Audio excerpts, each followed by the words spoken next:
Eternal Champions was released in 1993 for the Sega Genesis amidst the fighting game craze of the 90s. Sega of Japan and Sega of America were both tasked with making a fighter that would encourage gamers to play on Sega systems. Sega of Japan came out with a little game known as Virtual Fighter, and the American division came out with Eternal Champions. It's easy to see which franchise Sega went with, but does that mean that Eternal Champions is a bad fighter?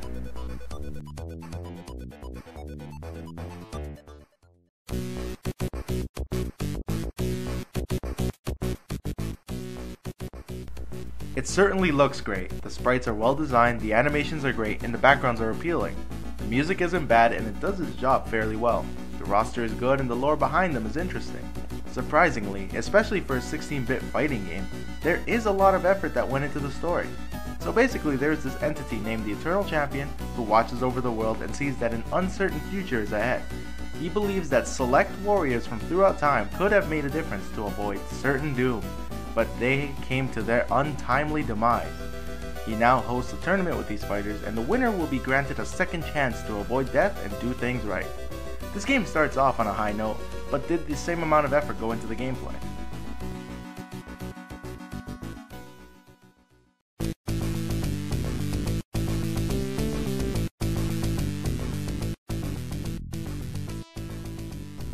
The gameplay is alright overall. The combo system is quite limited, and it seems like the most important thing is to get your opponent dizzied or under different status effects.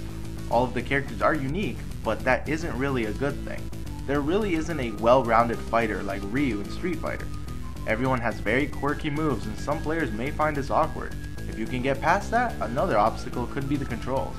The game was to make use of Sega's peripheral, the Activator, a motion controller that quite frankly was ahead of its time, and it was supposed to enhance your experience. The fact that this game was going to use the Activator affected the controls in a way. Every character has at least 1 or 2 charge motions, and the rest of the move list is made up of button combinations like pressing A and B at the same time. I only bring this up because I know some people hate charge characters, and there's a good chance that they won't really like how this game plays or feels. While on the topic of moves, a lot of them cause status effects such as being slower or guaranteed dizzy. This means characters such as Trident, provided that he has meter, can deal 70% damage off of a projectile since the fireball stuns the opponent and his most damaging move also stuns. Speaking of using meter, some moves use energy or chi to pull off. This is represented by the yin-yang beside your health bar. The taunts in this game remove a bit of your meter, but they also deplete some of your opponent's meter as well. This is one of the first games in which taunts serve a purpose other than making your opponent salty, something that would be later popularized and expanded upon in other fighting games like Street Fighter 3 Third Strike.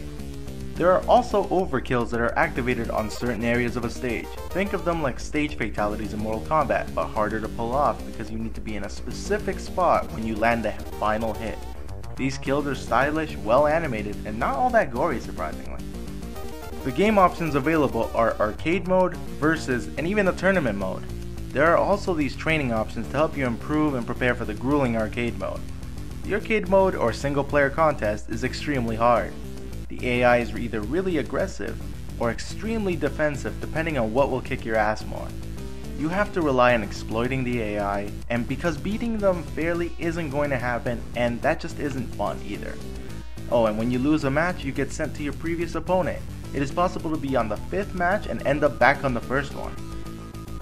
Now if you finally make it to the Eternal Champion, you are in for a serious ass kicking. He has multiple forms and you have 1 life bar along with 2 rounds to beat him. If you can't beat him in 1 of 2 rounds, you get the bad ending.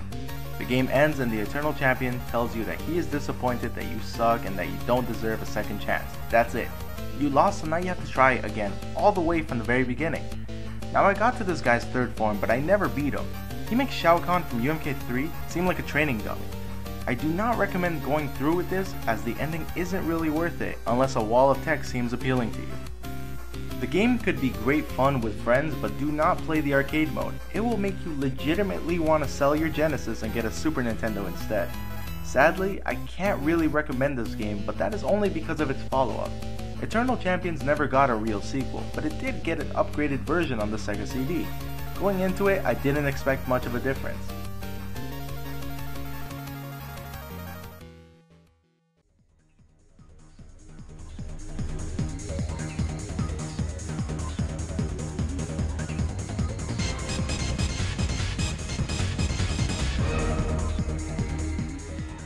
I present to you Eternal Champions Challenge from the Dark Side on the Sega CD. This game is leaps and bounds better than the original. This game improves the combo engine, introduces new characters, new stages, an updated soundtrack, which is great by the way, and a lot more. Each stage now has a sudden death, a sinna kill, updated overkills, and each character is given a vendetta, which is like a traditional fatality. The overkills in this game are over the top and really brutal. The original Mortal Kombat series can't really compare as its fatalities are pretty tame in comparison. Sudden deaths are like overkills, but they occur when the opponent has under 20% health in the second round.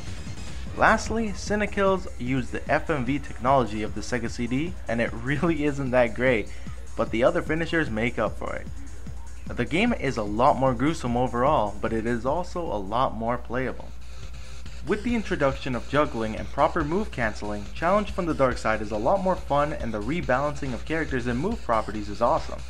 The game, not limited to focusing on the activator, introduces quarter circle forward and back motion, which is a welcome addition to those who aren't extremely fond of charge characters. The new moves are pretty neat, and the new characters are a welcome addition to this roster. The introduced juggling mechanic isn't overpowered as it is limited to only 1 or 2 hits.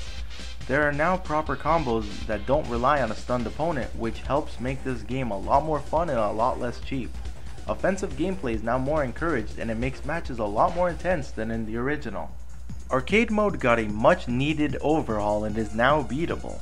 You now have the option of 3 difficulties, and you now have limited continues when you lose a match. This change, along with other improvements, helps me recommend this version over the original hands down. The added tournament modes are also really awesome, and they help flesh out an already solid game.